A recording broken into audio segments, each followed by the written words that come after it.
자, 안녕하십니까. 네, 저는 강원대학교 AI 소프트웨어학과에서 근무하고 있는 윤종철입니다.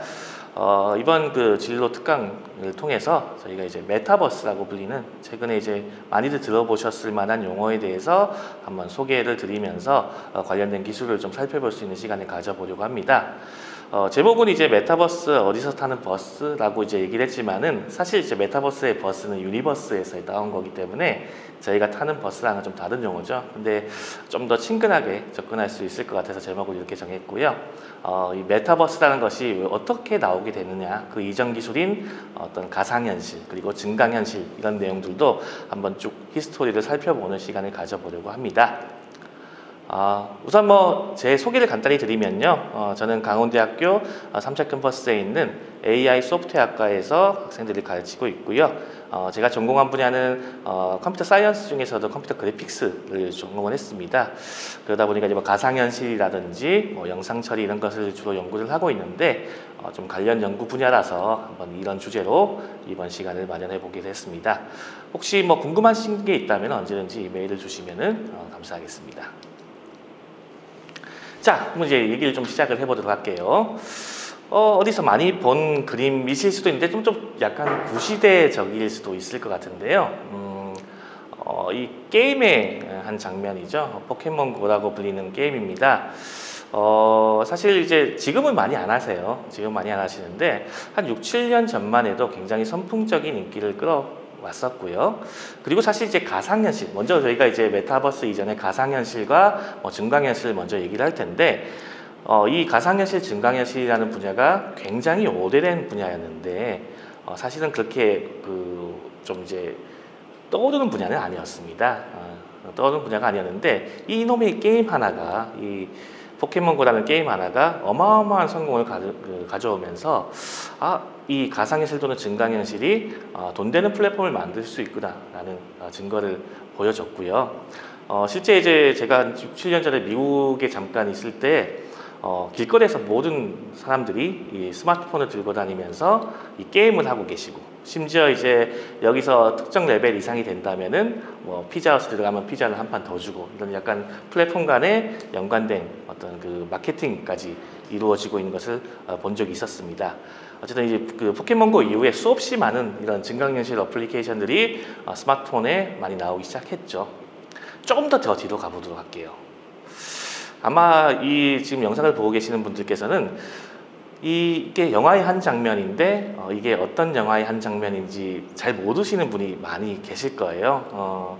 사실 제가 이제 대학교 들어올 때 그리고 고등학생일 때 봤던 영화인데 매트릭스라는 영화입니다. 이제 지금 보시는 키아누 리브스가 이제 주인공을 했던 영화인데 그 매트릭스 영화에서 지금 잠깐 보시면은 손을 내밀면서 두 개의 알약을 내밀고 있어요. 자, 알약의 의미가 뭐냐면은 이게 약간 스포일러일 수도 있지만은 하나의 알약을 먹으면은 내가 지금까지 진짜라고 믿었던 가상 세계에서 그 사실을 모르고 사는 것이고 다른 알약을 먹으면은 진짜 세계, 좀 암울한 진짜 세계로서 좀 자각을 하는 그런 선택 사항이었습니다. 근데 지금 가상현실, 증강현실 얘기를 하면서 갑자기 이 장면이 왜 나왔느냐?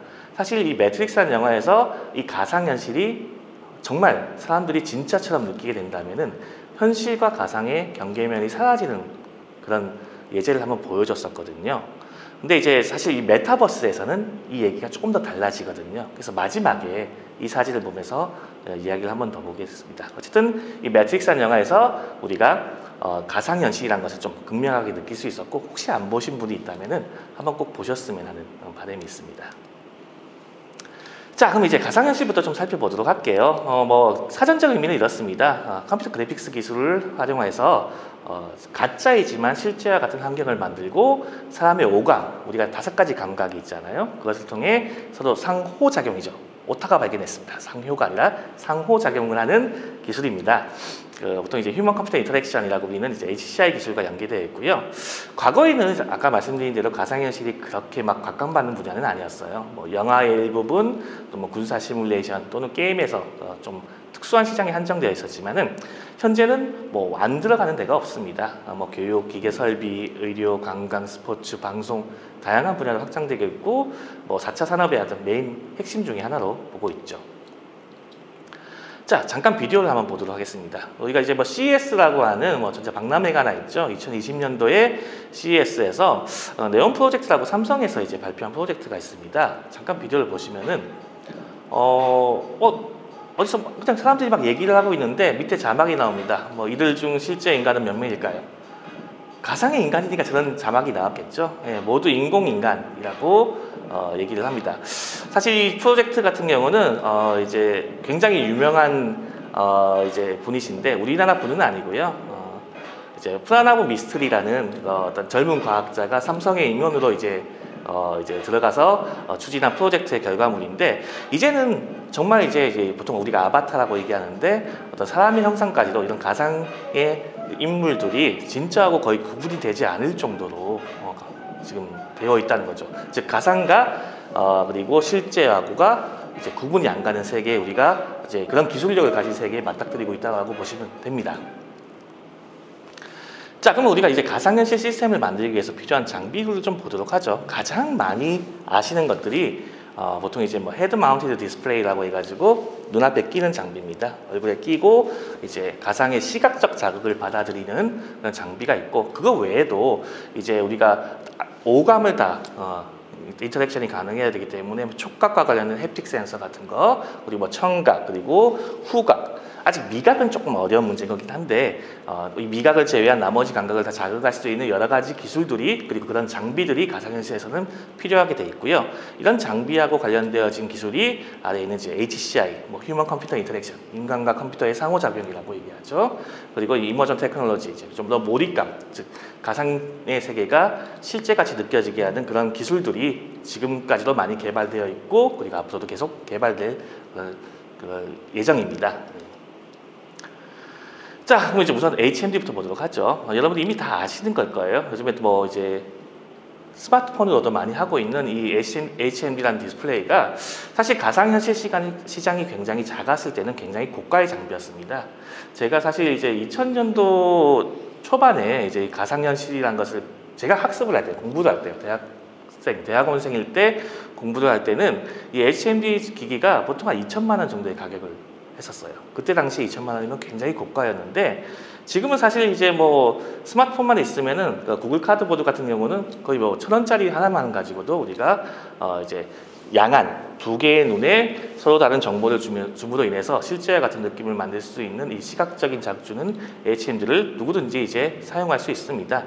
그것의 어떤 시작점이 됐던 것이 이제 오큘러스라는 회사고요. 오큘러스 리프트라는 제품이 나오기 시작하면서 한 2~30만 원대에도 이것을 판매가 가능하다. 즉 이제 대중화가 가능한 제품이 나오기 시작했고 이제 게임 시장에서 뭐 플레이스테이션 VR, 뭐 그 외에도 뭐 스마트폰을 활용한 다양한 장비들이 지금은 여러분들 주위에 있다라고 생각하시면 될 것 같습니다. 자, 그 외에도 시각적 자극만 필요한 것이 아니라 저희 오감을 다 자극을 해야 되는데요. 여기서 뭐 게임을 좋아하시는 분들이라면 굉장히 좀 흥미로울 건데 뭐 버턱섬이라는 기술은 이제 일종의 러닝머신, 저희가 이렇게 회전할 수 있는 러닝머신에서 뛰어다니는 이제 행위를 컴퓨터가 인식을 해가지고 실제 뭐 게임 세상에서 진짜 뛰어다니는 것처럼 할 수 있는 그런 장비도 있고요. 뭐 마미오라고 해서 이 손에 있는 근육을 센싱을 해가지고 손의 움직임을 체크하고 뭐 그 외에도 뭐 군사연구소에서 하는 다양한 프로젝트들이 이제 현재 이제 가상현실의 기술의 어떤 장비하고 그 어플리케이션이라고 보시면 됩니다. 사실 이제 가상현실의 가장 킬러 어플리케이션이 뭐냐라고 얘기한다면은 일반적으로 게임을 많이 얘기를 합니다. 게임을 많이 얘기하는데 요즘에 e스포츠라는 시장이 굉장히 커지고 있잖아요. 근데 이제 지금은 이제 뭐 저도 이제 자녀가 있고 여러분들도 이제 집에서 게임하는 걸 부모님들이 그렇게 유쾌하게 받아들이지는 않으실 거예요. 근데 사실 요즘에는 제가 어렸을 때는 이제 골목길에서 공 차고 다녔는데 요즘에는 축구를 하기 위해서는 학원을 가야 돼요. 야구를 하기 위해서는 학원을 가야 되는데 그런 것들은 부모님들이 보내주신다는 거죠. 왜? 몸을 움직이니까. 근데 이제 앞으로의 게임은 지금처럼 키보드 마우스가 아닌 실제 여러분들이 하는 운동과 같은 게임이 더 많아질 겁니다. 그러면 정말 이제 어떤 프로게이머가 진짜 지금의 운동선수 같은 역할을 할 수 있는 시대가 열릴 것이고 어떤 새로운 세계가 열릴 것이 기대가 되죠. 게임하는 게 그게 잘못됐다고는 저는 생각지 않아요. 예, 저는 게임을 되게 좋아하기 때문에 많은 게임을 여러분들도 좀 하셨으면 좋겠습니다. 앞으로의 어떤 새로운 기술과 연계되어 있는 게임을 하신다면은 부모님들도 싫어하지 않지 않을까라는 생각을 합니다. 자, 우리가 지금까지 뭐 가상현실에 대해서 간단하게 얘기를 해봤고요. 이번에는 이제 증강현실에 대해서 좀 얘기를 해보도록 하죠. 뭐 용어가 조금 다른데, 뭐 요즘에는 뭐 MR이라고 해서 믹스드 리얼리티라는 말도 쓰기도 하는데, 사실 이제 가상현실과 증강현실의 좀 차이점을 본다면은 가상현실은 정말 가짜 컴퓨터가 만들어낸 그 컴퓨터 제너레이티드 이미지를 사용해가지고 진짜 같이 느끼게 하는 게 가상현실입니다. 근데 증강현실 같은 경우는 실제 보는 것과 가상의 것이 혼합된 형태로 우리에게 어떤 정보를 제공해주는 형태라고 보시면 돼요. 그러니까 현실 세계하고 컴퓨터가 만들어진 영상을 합쳐가지고 눈앞에 보여주는 기술이고, 가장 손쉬운 예제는 지금 보시는 분들이 아실지는 잘 모르겠습니다. 여기 밑에 보시면은 애니메이션의 한 장면이 있는데, 이제 도리야마 아키라 작가의 이제 드래곤볼이라는 아주 유명한 애니메이션이죠. 그때 이제 이 애니메이션을 만화책이죠. 만화책에서 이제 나왔던 장비 중에서 스카우터라는 장비가 있습니다. 눈에 끼고 있는 장비인데, 이 스카우터를 끼고 어떤 사람을 보면은 이 사람이 얼마만큼의 전투력을 가졌는지를 막 체크를 해줘요. 띠디디디 올라가면서 이 사람은 되게 센 사람이다, 이 사람은 되게 뭐 약한 사람이라는 것을 판명하는 기기였는데, 사실 이 만화가 나온 지가 30년이 넘었거든요. 거의 이제 뭐 40년 정도가 됐을 것 같은데, 그때 이미 이 증강현실의 장비가 애니메이션에서 나왔다는 거죠. 이 장비가 그대로 바로 옆에 있는 곳으로 옮겨가게 됩니다. 축구를 좋아하시는 분들이라면은 어느 팀인지 다 아실 거예요. 아틀레티코 마드리드라는 팀인데, 거기서 코치가 지금 안경 같은 걸 끼고 있는데 뭔가 좀 달라요. 그죠? 뭐 구글 글라스를 끼고 있는 건데, 그 글라스를 낀다면 지금 투명한 유리를 보고 있기 때문에 축구 선수들이 뛰고 있는 것이 다 보입니다. 근데 그냥 보는 것이 아니라 그 위에서 별도의 컴퓨터가 만들어낸 정보들, 즉 이 선수들의 정보를 같이 보면서 이제 축구 선수들의 현황을 파악할 수 있는 그런 장비, 이것이 증강현실의 대표적인 예제라고 보시면 됩니다. 지금 사실 이제 가상현실보다 증강현실이 좀 더, 아까 포켓몬보다 증강현실의 대표적인 어플리케이션이고요, 좀 더 흥행을 했던 시기가 최근까지도 증강현실이 좀 더 흥행을 하고 있었죠. 뭐 특징으로 본다면 이제 실제 현실과 그리고 컴퓨터가 만들어내는 이미지가 같이 결합된 형태라고 보시면 되고, 이 둘 간에 사실은 이제 부정합이 있으면은, 뭔가 어색함이 있다면은 이것이 이제 가짜네, 이거는 가짜, 이건 진짜, 이렇게 눈에 띄거든요. 근데 증강현실은 결국에는 진짜와 가짜가 아주 자연스럽게 혼합되는 기술이 궁극적인 목적이 될 것이고, 이러기 위해서 뭐 비전 베이스드 기술도 있고, 또는 이제 뭐 GPS 기반의 로케이션 베이스드 기술도 있는데, 뭐 그런 자세한 내용은 세부적인 내용은 아마 여러분들이 이제 관련 학과로 진학을 하시면 좀 더 배우시게 될 것이고, 어쨌든 증강현실이 이런 것이다 라는 것만 좀 말씀을 드리고 순차적으로 얘기를 진행해 보도록 하겠습니다. 자, 그러면 이제 이런 가상현실, 그리고 증강현실, 그리고 이제 이런 기술들이 앞으로 이제 메타버스라는 것으로 연결되기 위해서 기술적 기반을 좀 보자면요, 우선 가장 먼저 정복되어졌고 가장 여러분들이 익숙한 것이 우리가 HMD 기반의 시각적 자극입니다. 이 시각적 자극은 결국 컴퓨터가 만들어내는 가짜 이미지죠. 컴퓨터 제너레이티드 이미지인데, 이런 것과 연계된 기술인 컴퓨터 그래픽스 기술이 있을 것이고요. 그리고 꼭 시각적인 것뿐만 아니라 우리가 느끼고 있는 뭐 다른 감각들, 촉각, 그리고 뭐 청각, 이런 것들과 연계되어 있는 내추럴 유저 인터페이스 (NUI) 기술이라는 것이 있습니다. 그리고 요즘 들어서 좀 많이 사용되는 슬램 기술이라고 해서 뭐 즉각적인 어떤 로컬라이제이션, 그리고 매핑이 가능한 기술들, 뭐 보통 이제 디지털 트위닝이라는 기술과 연계되어 있는데, 이런 것들이 이제 이런 가상현실, 증강현실, 그리고 앞으로 나올 메타버스의 기반 기술들이고, 나는 그러면 이제 어떤 전문가가 되겠어 한다면은 여러 가지를 다 할 수도 있겠지만은 이런 기술 중에 하나만 여러분들이 공부를 하셔도 여기에 어떤 전문가 중에 한 명으로서 참여가 가능하실 거라고 생각을 하고 있습니다. 그러면 이제 각각에 대해서 조금 살펴보도록 하죠. 우선 컴퓨터 그래픽스입니다. 저는 사실 컴퓨터 그래픽스 공학을 전공을 했습니다. 저는 그러니까 공학도였기 때문에 어떤 이제 아티스트들이 하는 제작 쪽을 전공한 건 아닌데, 지금 제가 말씀드리는 부분은 이 제작 쪽을 얘기를 하는 거고, 컴퓨터 그래픽스 기반, 즉 컴퓨터 제너레이티드 이미지를 만들기 위한 기본적인 어떤 메커니즘은 모델링, 그리고 렌더링, 그리고 애니메이션, 이 세 가지 과정으로 분리됩니다. 각각에 다 전문가들이 있겠죠. 모델링이란 것은 형태를 만들어내는 것이고요. 일종의 이제 우리가 조각가들이 조각을 해가지고 형태를 만들어내듯이 컴퓨터에 있는 키보드하고 마우스를 가지고 열심히 일종의 좀 노가다를 해서 물론 이제 굉장히 좋은 기술들이 많이 나왔고, 그리고 뭐 요즘에 3D 스캐닝 같은 것을 활용해서 이제 이런 노가다스러운 작업이 많이 보정되긴 했지만, 어쨌든 엉덩이가 무겁고 손이 빨리 움직이면서 형태를 손쉽게 만들어내가는 과정이 이 모델링이라고 보시면 됩니다. 그리고 이 모델링을 하시는 분들을 우리가 모델러라고 얘기를 하죠. 이건 렌더링입니다. 렌더링은 뭐냐면 모델러가 만들어 놓은 형태를 실사같이 보이도록 이제 어떤 조명을 놔둔다든가, 아니면 재질감을 부여한다든가, 뭐 어떤 텍스처라고 불리는 이미지를 입힌다거나, 뭐 이런 여러 가지 작업을 해가지고 정말 가짜가 진짜같이 보이게 만드는 그 과정을 렌더링이라고 얘기합니다. 보통 이제 그 사실적 렌더링, 뭐 포토리얼리즘이라고 하는데, 사실적, 극사실적인 렌더링이 목표가 되고요. 지금 보시는 이제 오른쪽에 있는 차량 이미지는 사실 컴퓨터가 만들어낸 이미지거든요. 사실 앞에서 우리가 아까 그 가상의 인간을 봤기 때문에 얼마나 가상의 것과 실제 것이 구분이 안 되는지는 이미 한번 느껴보셨을 것이고요. 여기 있는 차량도 지금 보시면 진짜같이 보이지만 가짜입니다. 가짜란 거죠. 이 가짜를 진짜같이 보이기 위한 여러 가지 과정을 렌더링이라고 합니다.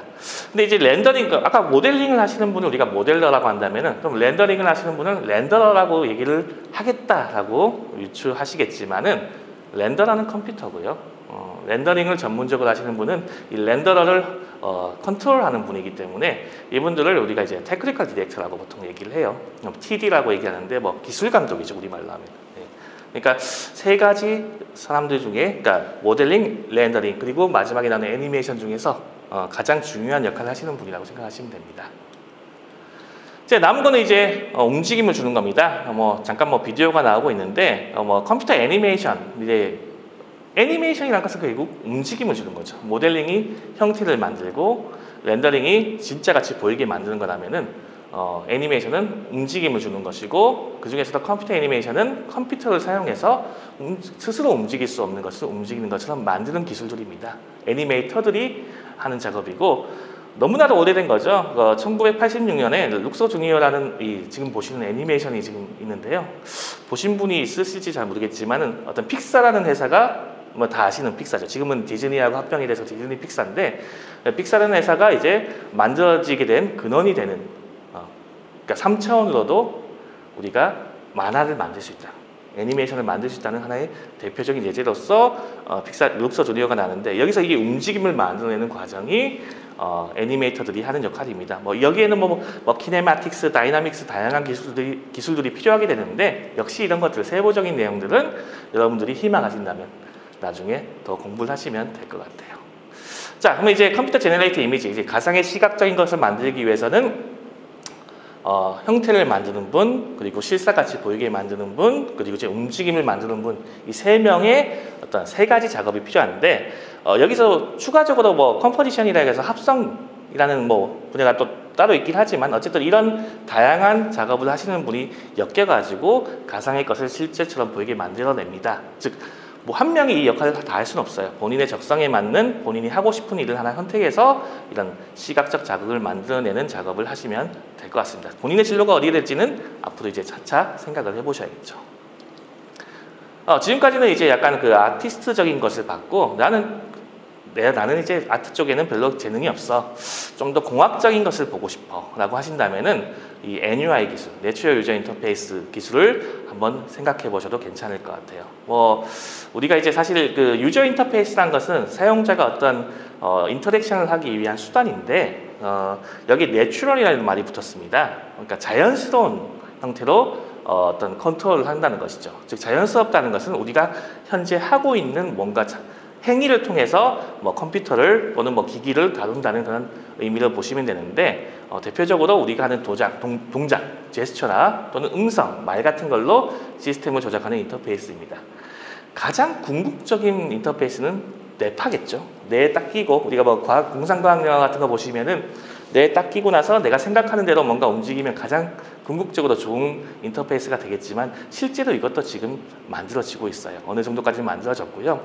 그리고 이제 우리가 지금은 익숙하지만 키보드 마우스를 처음에 다루기 위해서 특히 뭐 자판 같은 거 다루기 위해서 굉장한 연습이 필요했지만은 사람이 하는 행위로서 컴퓨터를 다룰 수 있다면은 별도의 연습이 필요 없기 때문에 굉장히 손쉽게 기기를 다룰 수가 있는 장점이 있습니다.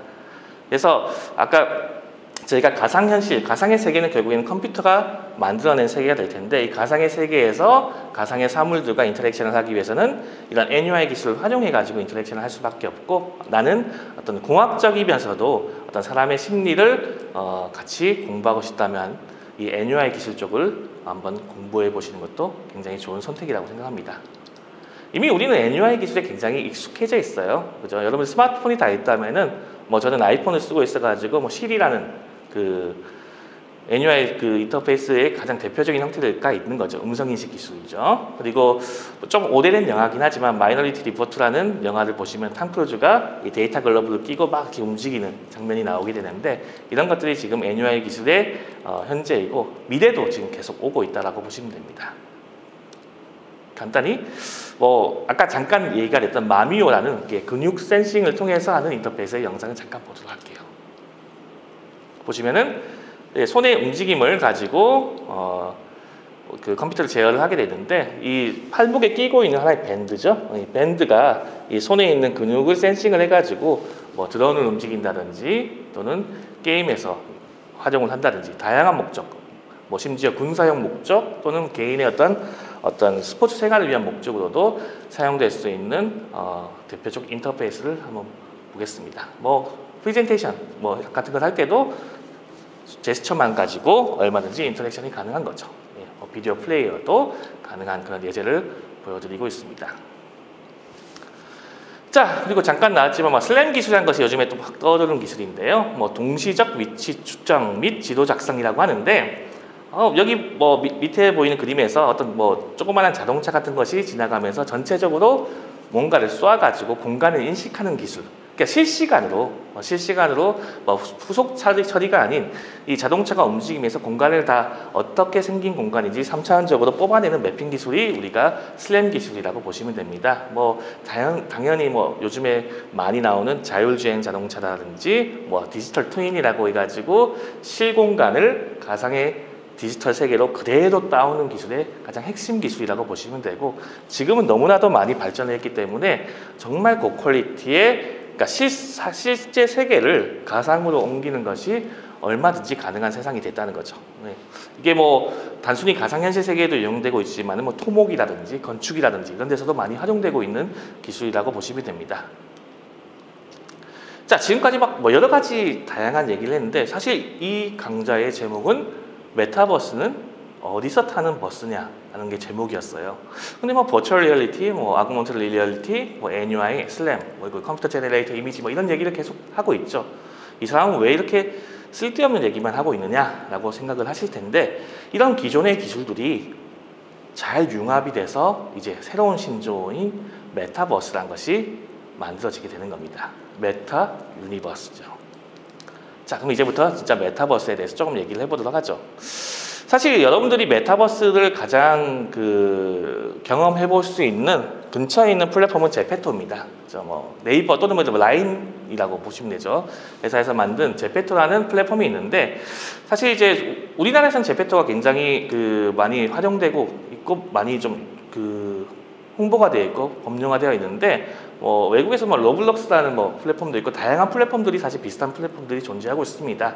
그냥 가상의 세계에 나의 아바타가 존재하는 것이고 그 아바타끼리 인터랙션을 하면서 즉 실세계에 있는 일종의 SNS 형태라고 보면 될까요? 이런 것들이 이제 제페토의 제페토라는 플랫폼의 형태라고 보시면 되는데 자 그래서 근데 그러면 이게 사실 뭐 이전에 있던 가상현실에서 아바타라는 개념이 들어간 것과 뭐가 다른 거야? 라고 생각을 하실 수가 있을 텐데 메타버스라는 말이 나오기 시작한 것은 뭐냐면은 가상과 현실이 이제는 분리되지 않으면서 이 메타버스라는 신종 개념이 나오기 시작했다고 보시면 됩니다. 예전에는 가상은 가상이고 게임은 게임이고 그리고 내가 사는 현실은 현실이었는데 이 메타버스 플랫폼, 즉 가상의 세계가 어쩌면은 현실을 이제 대신할 수 있지 않을까? 또는 현실과 극명하게 연결될 수도 있지 않을까? 다른 말로 한다면은 현실 세계에 있는 재화가 이제 돈이죠. 가상의 세계로 넘어가게 되고 가상의 세계에 있는 재화, 돈이 현실 세계로 넘어올 수 있는 그런 구조가 가능하지 않을까? 즉 이제는 가상현실이 분리될 수 없다라고 생각해서 만들어진 플랫폼이 메타버스예요. 자, 제페토를 보시죠. 제페토에서 요즘에 굉장히 뭐 뉴스에서 많이 나옵니다. 구찌라는 브랜드 아마 뭐 다 아실 거라고 생각합니다. 뭐 유명한 명품 브랜드죠. 요즘에 특히 이제 다양한 명품 브랜드 중에서도 좀 떠오르는 디자이너 바꾸고 나서 좀 떠오르는 명품 브랜드인데 사실 굉장히 비싸요. 돈을 많이 버시는 분은 뭐 구찌도 쫙 빼입고 다닐 수도 있겠지만은 뭐 예를 들어서 구찌 스니커즈 하나에 돈 100만 원 정도 하거든요. 근데 실생활에서 이걸 사는 것이 굉장히 쉽지는 않은 일이란 거죠. 비싸니까 쉽지는 않은데, 근데 가상의 세계에서 제페토란 세계에서 구찌 브랜드의 스니커즈는 한 4,000원이면 살 수 있어요. 근데 좀 처음에는 잘 이해가 안 가요. 뭐 기성세대들, 저도 이제 기성세대 중에 한 명이 됐는데 왜 거기서 굳이 돈을 주고 4,000원이란 돈을 주고 구찌 브랜드의 신발을 사는가라는 생각을 하실 겁니다. 근데 이제 세상이 달라졌다는 거예요. 왜? 가상이 그냥 가상의 세계가 아니라는 겁니다. 가상에 있는 나의 아바타는 현실 속에 있는 나를 대표하는 또 다른 자아가 됐기 때문에 좀 더 저렴한 비용으로 살 수 있으니까 얼마든지 구입이 가능하다는 거예요. 그러면 이런 개념이 제페토, 즉 이런 새로운 플랫폼이 나와서 만들어진 개념이냐? 그렇진 않습니다. 자, 다시 한번 말씀드리지만 메타버스의 개념은 뭐냐? 처음에 제가 이 그림을 보여드렸습니다. 매트릭스 한 장면인데 가상의 세계에서 살래, 현실 세계에서 살래의 선택이라고 했죠. 근데 이제 메타버스는 둘 중 하나의 선택이 아니라 이 가상과 현실의 공존입니다. 가상과 현실의 공존이고 이제는 두 개의 알약을 다 드셔야지 메타버스의 세계에 빠져들 수 있는 거죠. 즉 메타버스의 버스는 이 두 개의 알약을 먹는 걸로 시작을 하는데 이 개념이 새로운 건가 얘기를 해보도록 하죠. 사실 제가 처음에 이제 가상현실을 배웠을 때 그때 이제 세컨드 라이프라는 게임에 대해서 수업 시간에 좀 배웠던 기억이 있어요. 그림으로 봤을 때 이게 뭐 최근의 게임은 아닙니다. 2003년도에 게임이 온라인 게임, 일종의 온라인 게임이고요. 2003년도에 시작을 해서 2010년도에 이제 종료가 된 게임인데 이름이 두 번째 인생이죠. 사실 이제 저는 메타버스의 가장 중요한 의미가 이 게임의 이름 속에 다 들어가 있다고 보는데 두 번째 인생, 즉 가상의 세계에 있는 나의 두 번째 인생이 열린다는 것 개념으로 만들어진 게임입니다. 이 게임 내에서는 우리가 뭐 어떤 보스를 물리치고 뭐 레이드를 뛰고 이런 개념이 아니라 그 속에서 그냥 생활을 하는 거였어요. 어떤 직업을 가지고 돈을 벌고 하는 개념이었는데 아마도 뭐 게임을 조금 아시는 분이라면 심즈라는 게임을 유출하실 겁니다. 자, 근데 이 세컨드 라이프가 좀 오래된 게임이긴 하지만은 그때 당시에 혁신적인 게 뭐였냐면은 이 게임 속에서 만들어진 돈의 가치가 현실 속에 미국이니까 달러죠. 달러로서 환전이 가능했다는 거였어요. 가상의 세계하고 현실 세계가 재화로서 연결이 되기 시작한 거죠. 즉 메타버스는 사실 새로운 개념이 아니었어요. 이때도 이미 있었던 개념입니다. 좀 더 극명한 예제가 저기 오른쪽에 있는 예제가 되는데 신문 기사를 보셨으면 알 겁니다. 사실 이 게임도 굉장히 고인물 게임이죠. 리니지라는 게임인데 지금은 뭐 리니지 하시는 분은 아마 제 나이 때 40대 정도 되신 분들이 여전히 하고 계실 텐데 40, 50대 분들이 이 게임에서 굉장히 유명했던 아이템이 하나 있어요. 진명할의 황인가요? 집행검이라고 보통 얘기하죠. 집행검이라고 얘기하는데 이 아이템이 저는 사실 리니지를 안 해서 잘 모르겠지만 굉장히 만들기 힘들다고 합니다. 그리고 이제 랩업을 해야 되는데 랩업을 할 때마다 어떤 확률이 있어가지고 높은 랩업을 하기 위해서는 굉장히 높은 확률을 뚫어내야 되는 그런 아이템인데 이게 꽤 높은 랩업을 했던 장비가 현금으로 7억에 판매가 됐다는 거죠. 여러분들 게임을 하시는 분들이라면은 게임 속에 있는 어떤 그 아이템이 현금을 주고 사는 거는 지금 세대는 다 익숙한 거예요. 이것도 사실 메타버스거든요. 게임 속에 있는 뭔가 아이템을 내가 현실 속에 있는 그 돈을 주고 산다. 사실 두 개가 연결되는 거잖아요. 그러면 이것도 메타버스야. 그럼 게임 속에서 내가 현질이라고 보통 하죠. 현질하는 것도 메타버스네. 심지어 좀 더 옛날로 가서 싸이월드에서 미니미를 만드는, 미니미 룸을 만드는 것도 메타버스야. 근데 문제는 뭐냐? 이 가치가 과연 꾸준한 것인가? 이게 좀 고민이 되는 거죠. 예를 들어서 세컨드 라이프라는 게임은 종료가 됐습니다. 리니지에서 내가 진명왕의 지평검을 가지고 있는데 7억을 주고 샀어요. 게임이 망하면 어떻게 되지? 이건 사라져요. 그러면 사실 메타버스는 사기 아닌가? 요즘에 비트코인이 폰지 사기라는 얘기도 나오는데 비트코인 같이 약간 허공에 떠 있는 가치가 아닌가라고 생각이 드실 수도 있을 겁니다. 근데 또 그렇게만 볼 필요는 없다는 거죠. 이제는 메타버스는 결국에는 새로운 아이디어를 통해서 새로운 시장이 열리는 개념으로 보시는 게 나을 것 같아요.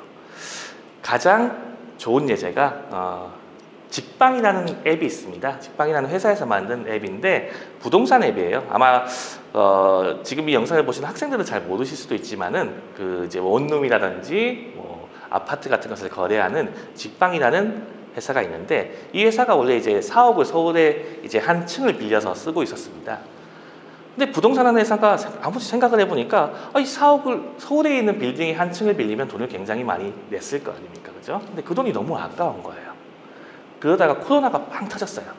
그럼 이제 재택근무가 딱 시행되고 나니까 굳이 우리가 회사에 출근을 해가지고 일을 할 필요가 있을까? 집에서 일을 할 수도 있는데 단지 우리가 같이 모여서 회의를 할 수 있는 공간을 가상세계에 만들어 보자 라고 해서 메타폴리스라는 건물을 짓습니다. 어디다가? 가상세계에다가요. 그리고 나서 그 사업을 빼버렸어요. 직방의 모든 사원들은 집에서 일을 합니다. 그리고 밑에 그림에 보시듯이 회의장에 모여가지고 서로 얼굴을 맞대면은 실제 얼굴이 뜨면서 그렇게 회의를 진행을 해요. 굉장히 불편해 보이죠, 사실. 근데 이게 익숙해지면 사실 그냥 실제로 대면으로 일하는 것과 차이는 별로 없을 것 같아요.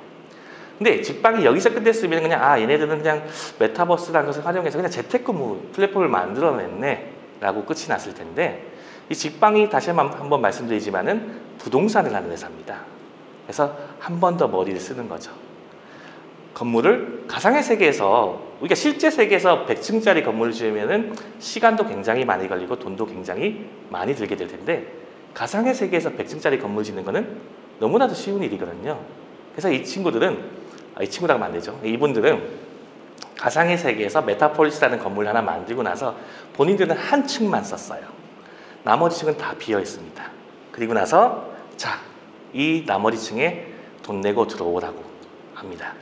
근데 수많은 회사들이 지금 이 층에 들어가려고 해요. 똑같이 가상에 있는 건물인데 현대자동차를 포함해서 다양한 회사들이 그 건물에 들어오려고 합니다. 왜?